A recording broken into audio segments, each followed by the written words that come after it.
तो पृथ्वी पर बढ़ते हुए तापमान के चलते अब ग्लेशियर पूरी तरह से पानी में बदल चुके हैं, जिसके चलते अब आपके सामने जो दुनिया है वह पूरी तरह से पानी में समा चुकी है। जो कुछ भी यहाँ दिख रहा है सब कुछ डूब चुका है। हो सकता है इंसान भी गायब हो चुके हों। हालांकि इस बारे में हमें नहीं बताया गया कि कितनी पॉपुलेशन बची है, लेकिन यहाँ हमें इस बात की जानकारी दी जाती है कि 2 कॉन्टिनेंट अभी भी मौजूद हैं और वे हर महीने कुछ न कुछ हरकत करते रहते हैं ताकि बचे हुए लैंड या फिर रिसोर्सेज को अपने कब्जे में ले सकें।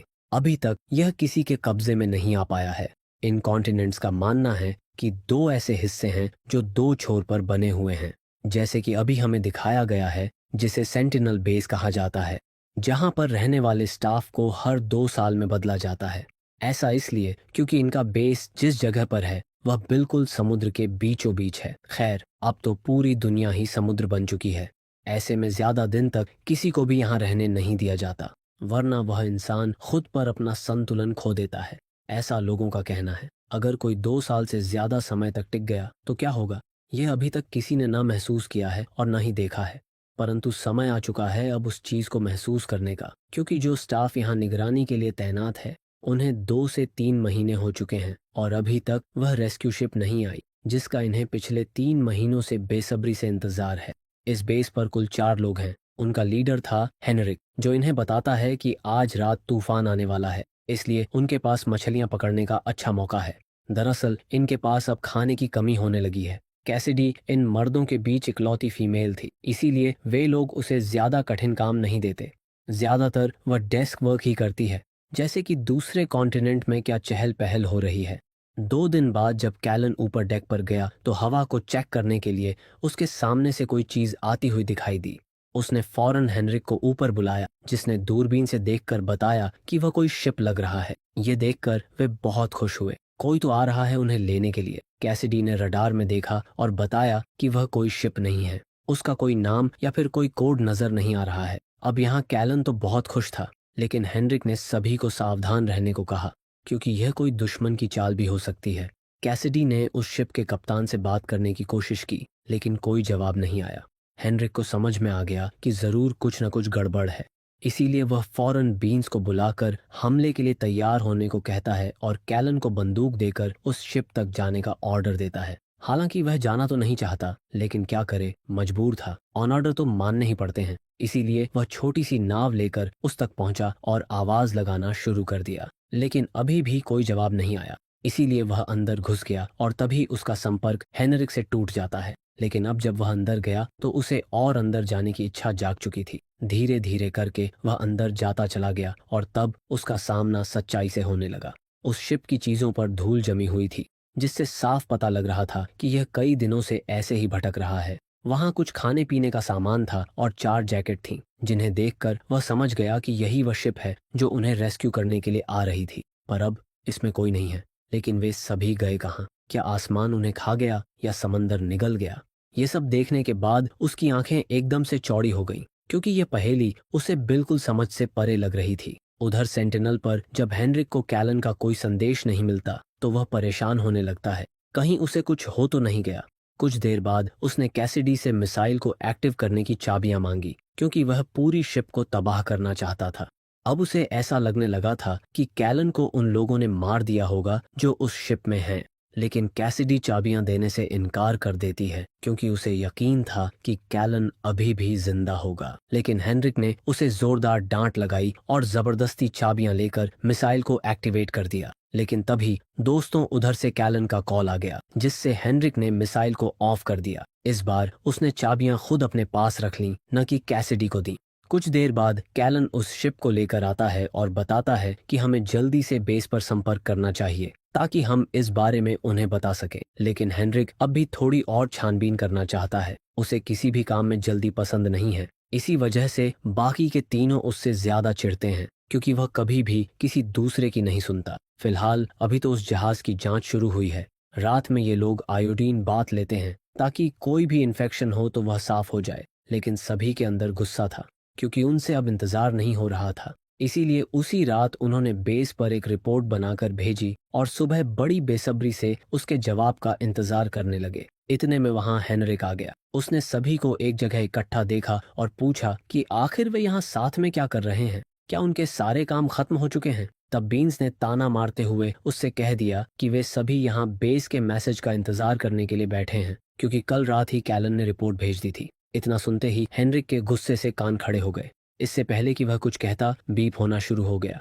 सभी चौकन्ने हो गए, शायद कोई मैसेज आया होगा। सभी की नजरें फैक्स मशीन पर गड़ गईं, लेकिन जब मैसेज आया तो इनके होश उड़ गए। दरअसल ये मशीन तो वापस वही मैसेज रिपीट करके भेज रही थी जो यहाँ से भेजा गया था। मतलब पिछले 1 साल से कैलन जो भी मैसेज भेज रहा था वही वापस लौटकर उसी के पास आ रहा था। वह बेस तक पहुंच ही नहीं रहा था। या फिर ऐसा भी हो सकता है कि बेस पर कोई मौजूद ही ना हो। हेनरिक ने फौरन उस शिप पर मौजूद जो भी लॉन्गिट्यूड मिले थे उन्हें इकट्ठा किया और फिर उन्हें मैप में देखना शुरू किया, ताकि पता लगा सके कि आखिर वह किस तरफ से होकर यहाँ तक पहुंचा है। वहीं रात होने पर बीन्स चुपके से उस शिप में घुस गया। ऐसा करते हुए उसे कैलन देख लेता है। उस दौरान बीन्स ने बताया उसे अब यहाँ नहीं रहना है, इसीलिए जितनी जल्दी हो सके वह यहाँ से जाना चाहता है। उसने एक प्लान भी बनाया है जिसमें वह उस शिप के खराब हुए इंजन को ठीक करेगा, फिर उसे लेकर यहाँ से निकल जाएगा। उसके इस प्लान को सुनकर कैलन काफी खुश हुआ, क्योंकि घर तो उसे भी जाना था और ऐसा करके वे जा भी सकते थे। इसीलिए उसने इस काम में हाथ बंटाने का वादा किया। फिलहाल अगले दिन से ये दोनों पूरी मेहनत करके उस इंजन को ठीक करने में लग गए। इसमें थोड़ा समय तो लगा, लेकिन बाद में दोनों मिलकर उसे ठीक कर देते हैं। लेकिन जैसे ही वे बाहर आए, वहां हेनरिक उनका इंतजार कर रहा था, जो उनके इस टीम वर्क की तारीफ करता है। लेकिन अब वह ऑर्डर देता है कि इस शिप में जो भी जरूरत का सामान है उसे बाहर निकाल कर ले आओ और इस शिप को डुबो दो। ये बात सुनकर कैलन गुस्से में बोल उठा कि हमारे पास घर लौटने का सिर्फ यही एक सहारा है। अगर हमने ऐसा किया तो हम हमेशा के लिए यहीं रह जाएंगे। लेकिन हेनरिक तो उनके मुंह पर ही कह देता है कि कोई भी घर नहीं जा रहा है, क्योंकि सभी का कॉन्ट्रैक्ट एक्सपायर हो चुका है और अब उन्हें यहीं रहना है। लेकिन वे दोनों तो पूरी तरह तैयार थे। हेनरिक ने उन्हें अपनी बंदूक दिखाते हुए कहा कि जाकर नीचे रिपेयरिंग करो और जो काम मैंने दिया है उसे फौरन पूरा करो। दोनों को मजबूरन जाना पड़ा, लेकिन अब वे हेनरिक की हरकतों से बिल्कुल भी खुश नहीं थे। उधर दूसरी तरफ कैसिडी और हेनरिक की कुछ बातें हम सुन पाते हैं, जिसमें वह उसे बता रही होती है कि हमारी टेलीग्राफ मशीन सच में खराब हो चुकी है, इसीलिए हमारे पास बेस से कोई मैसेज नहीं पहुंच रहा है, इसलिए हमें कुछ करना पड़ेगा। वे दोनों बात कर ही रहे थे कि तभी उनके पास कैलन और बीन्स आ गए। हेनरिक ने कहा कि कैसिडी ने बताया है कि टेलीग्राफ मशीन पूरी तरह से खराब हो चुकी है, इसीलिए मैंने फैसला किया है कि तुम दोनों उस शिप से बेस तक जाओ और उन्हें बताओ कि हमारे साथ क्या क्या हुआ है। बाकी मैं और कैसिडी यहीं पर रुकेंगे। ये सुनकर बीन्स तो बहुत खुश हो जाता है, लेकिन कैलन खुश नहीं था, क्योंकि उसे तो कैसिडी के साथ घर जाना था। पर अब वह उसे ऐसे अकेले छोड़कर कैसे जाएगा। इस बात का पता लगाने के लिए वह अकेले में कैसिडी से बात करता है और उससे पूछता है कि आखिर वह उनके साथ क्यों नहीं चल रही। कैसिडी ने वह बात कही जिसे सुनकर कैलन पूरी तरह से टूट जाता है। उसका कहना था कि वह उससे प्यार नहीं करती, उसने तो बस यहाँ वक्त काटने के लिए उसके साथ इस रिश्ते का ढोंग किया था। वह यहाँ अपनी मर्जी से रुक रही थी, न कि किसी दबाव में। उधर हेनरिक को भी कुछ ऐसा पता चलता है जिससे वह भी दंग रह जाता है। दरअसल जब वह शिप में मिले कोऑर्डिनेट्स को चेक कर रहा था तो उस दौरान उसे पता चलता है कि यहाँ से किसी ने उस शिप को जानबूझकर गलत रूट बताया था। ऐसा उसने क्यों किया ये तो उसे भी नहीं पता, लेकिन वह इतना जरूर जान गया था कि उनके बीच में कोई ऐसा है जो दुश्मनों से मिला हुआ है। अगले दिन जब ये लोग सोकर उठते हैं तो इनके सामने एक शिप नजर आता है जो कोहरे में ढका हुआ था। कैसिडी ने कोशिश की कि किसी भी तरह उसके कप्तान से बात हो सके, लेकिन कोई जवाब नहीं आया। इस बार हेनरिक किसी को उस शिप पर नहीं भेजता। उसने फैसला किया कि इस बार वह शिप को ही उड़ा देगा। इसके लिए उसने उन दोनों को ऑर्डर दिए, लेकिन पहली बार में इनका निशाना चूक गया। जब अगली बार शूट करने की बारी आई तो उसी दौरान कोहरा छंट गया और तब जो चीज इनके सामने आई उसे देखकर इनके होश उड़ गए। दरअसल ये वही रेस्क्यू शिप था जो इन्हें 2 दिन पहले मिला था। ये सब कुछ हेनरिक का किया धरा था, क्योंकि वह नहीं चाहता था कि कोई भी उस शिप को लेकर घर जाए। जब यह सच्चाई सामने आई तो कैलन ने शूट करने के ऑर्डर मानने से इनकार कर दिया। तब हेनरिक ने बीन्स पर शूट कर दिया, लेकिन गोली उसके कान को छूते हुए निकल गई। अपनी मौत के डर से कैलन ने तोप का गोला दाग दिया, जिससे आखिरकार पूरा शिप तबाह हो गया। इससे पहले कि हेनरिक कुछ और कर पाता, पीछे से कैसिडी ने आकर उस पर हमला किया और उसे बेहोश कर दिया। बीन्स तो उसे जान से खत्म करना चाहता था, लेकिन कैलन ने उसे रोक दिया। उसने कहा कि अभी इसे कमरे में बंद कर दो। उन्होंने वैसा ही किया। बाद में कैसिडी ने फैसला किया कि वह और बीन्स दोनों मिलकर टेलीग्राफ मशीन पर नजर रखेंगे और कोशिश करेंगे कि जो भी गलती हुई है उसे ठीक किया जा सके। लेकिन कैलन के दिमाग में तो सिर्फ एक ही सवाल घूम रहा था, आखिर अचानक से हेनरिक ने अपना फैसला कैसे बदल लिया? उस दिन उसकी और कैसिडी के बीच आखिर क्या बात हुई थी? इसी बीच कैसिडी बोल उठी कि उसने उस दिन जो कुछ भी उससे कहा था वह सब झूठ था। वह सच में उससे प्यार करती है। लेकिन अब तो कैलन को उसकी बातों पर रत्ती भर भी यकीन नहीं था। उसने उससे कुछ नहीं कहा, बल्कि खुद ही तहकीकात शुरू कर दी। शाम होने पर वह हेनरिक के लिए खाना लेकर गया और उसे पूछा कि आखिर उसने अचानक अपना फैसला कैसे बदल लिया। तब हेनरिक ने उसे कोऑर्डिनेट्स वाली बात बताई। कोई था जिसने उस रेस्क्यू शिप को गलत रास्ता बताया था। दरअसल वह तो 3 महीने पहले यहाँ आने वाली थी, लेकिन हम में से किसी ने उसकी दिशा बदल दी।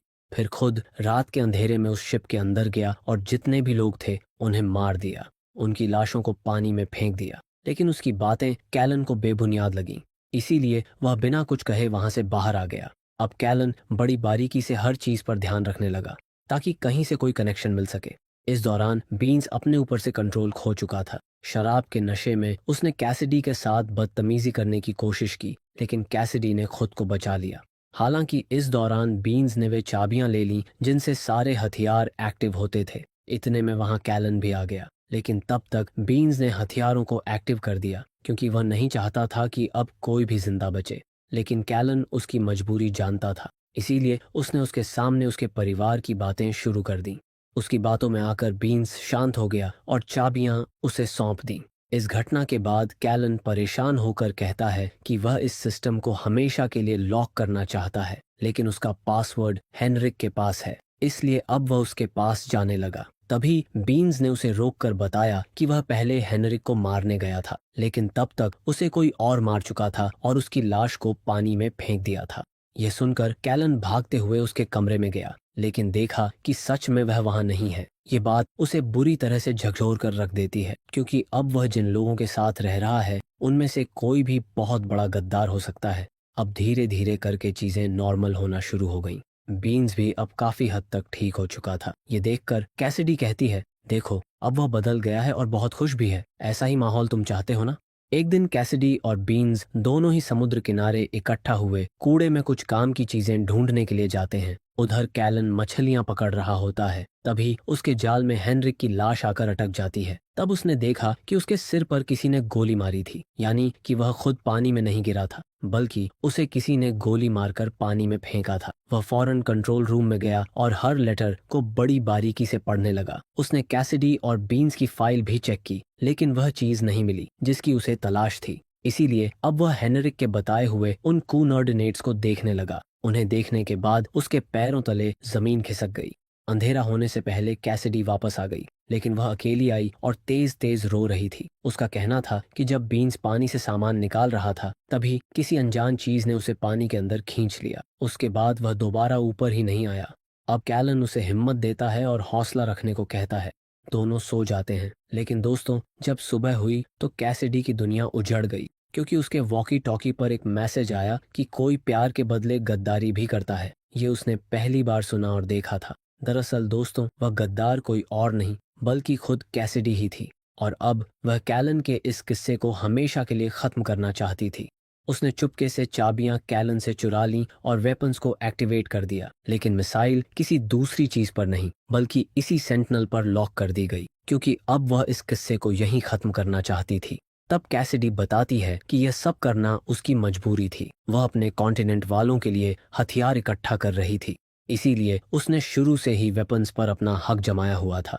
लेकिन अब कैलन ऐसा कुछ नहीं होने देगा।